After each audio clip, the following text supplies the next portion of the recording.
মবের নায়িকা মহানায়িকা কে?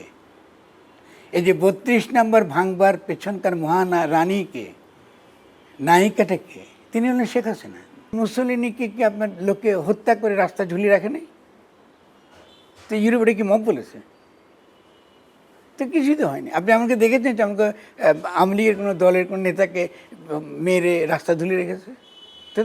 তাহলে বাংলাদেশের লোকরা হচ্ছে এত সহনশীল, জনগোষ্ঠীর পৃথিবীর কোথাও না। আমি তো নিজে বিস্মিত হয়ে গেছি। যদি কোনো ম্যাজিস্ট্রেসি দেওয়ার ফলে যদি আইন শৃঙ্খলা রক্ষার ক্ষেত্রে তার কোনো ভূমিকা সে রাখতে না পারে, আপনি যতবারই মব বলবেন ততবারই এর দায় সেনাবাহিনী ঘাড়ে এসে পড়বে। যেভাবে মব শব্দটা ব্যবহার করছি, মব কিছু কিছু ক্ষেত্রে অবশ্যই মব হয়েছে, কিন্তু যেভাবে মব শব্দ ব্যবহার করছি এটা একান্তই একটা পলিটিক্যাল পারপাসে এই শব্দটা ব্যবহার করা হচ্ছে এখন। কারণ গণ অভ্যুত্থানের মধ্য দিয়ে জনগণের যে গাঠনিক যে শক্তিটা আসে, এটা তো পিপল তো তার একটা সে এতদিন সে দমন করা হয়েছে, সে নতুন রাষ্ট্র পত্তন করতে হলে তার তো অবশ্যই একটা বল প্রয়োগের দিকটা আছে।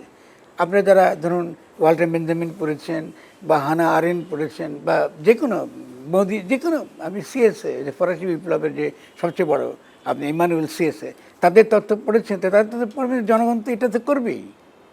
সেই তুলনায় তো কিছু হয়নি।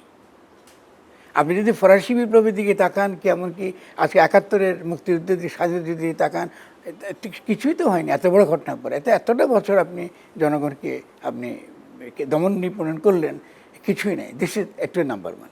পুলিশ যে বল প্রয়োগের সহিংসতার, রাষ্ট্রীয় সহিংসতার সবচেয়ে শক্তিশালী প্রতিষ্ঠান, এটা কিন্তু ফাংশন করছে না, আদৌ ফাংশন করছে না। তার মানে একদিকে যারা মবের বয়ান দিচ্ছে তারা কিন্তু ওই পুরনো ফ্যাসিস্টরাই, এদের সঙ্গে যুক্ত হয়েছে। কেউ কেউ না জেনে, কেউ না বুঝে এটাকে সে মব বলছে। আর পুলিশ না থাকার কারণে আপনি কিছুদিন শুধু পুলিশ না, সাংবাদিকতার সততাটুকু এখানে অভাব আছে। কোনটা ক্রিমিনাল একটা ঘটনা আর কোনটা মব, এটা তো এক জিনিস না। যেসবগুলোকে আমি পত্রিকা দেখেছি যেগুলো ক্রিমিনাল অ্যাক্টিভিটি, যে কোনো সময় স্বাভাবিক অবস্থাতে এই ঘটনাটা ঘটতো, ঠিক আছে না?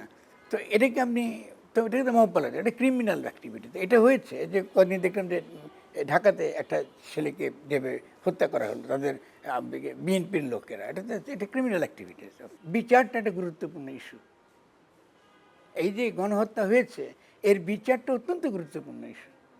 ফলে এই বিচারটা করবার ক্ষেত্রে সেনাবাহিনী এবং একই সঙ্গে আমরা এখন যারাই থাকুক না কেন, এই গণ অভ্যুত্থানে যারা নেতৃত্ব দিয়েছে তাদের মধ্যে একটা সমঝোতার তো দরকার ছিল। তো আমরা তো দেখছি ওখানে বাধা দেওয়া হচ্ছে এবং বিচারকে স্থগিত করার জন্যে আপনি নির্বাচনের কথা বলছেন। আমাদের বাংলাদেশের সেনাবাহিনী একমাত্র প্রতিষ্ঠান যে প্রতিষ্ঠানের উপর আমরা যে কোনো স্থিতিশীলতা, আইন শৃঙ্খলার ব্যাপারটা এখনও নির্ভর করি। এবং সেনাবাহিনী গুরুত্বপূর্ণ নানা কারণে বাংলাদেশকে একটা দিশা দেওয়ার ক্ষেত্রে, একটা ইতিবাচক রাজনৈতিকভাবে দিশা দেওয়ার ক্ষেত্রে একটা গুরুত্বপূর্ণ ভূমিকা সে রাখতে পারে। এই যে হত্যা করবার ঘোষণা দিয়েছে যারা আপনার রাস্তায় দাঁড়িয়ে, এদেরকে তো আপনি গ্রেফতার করেননি। মব হচ্ছে যে এটা তাৎক্ষণিক উত্তেজনা, কোনো একটা ব্যক্তির দ্বারা উস্কানির মধ্য দিয়ে যখন কোনো রাজনৈতিক উদ্দেশ্য ছাড়া ক্রিমিনাল একটা অ্যাক্ট, মানে প্রথাগত আইনের চোখে যেটা অপরাধ, এই ধরনের অপরাধ করতে যারা ঘটায়, এই ধরনের অপরাধ করতে যদি জনগণ একত্রিত হয়, এটাকে বলা হয় মব। ফলে পলিটিক্যাল রেজিস্ট্যান্স আর তথাকথিত মব, এটার পার্থক্য সীমা রাখা খুব গুরুত্বপূর্ণ। আপনি যখনই বলবেন আওয়ামী লীগ আবার নির্বাচনে আসুক, আপনি তো মব রুলই তো আনতে চাইছেন। ওটা তো মব রুল ছিল না। শেখ হাসিনার শাসন তো মব রুলে ছিল।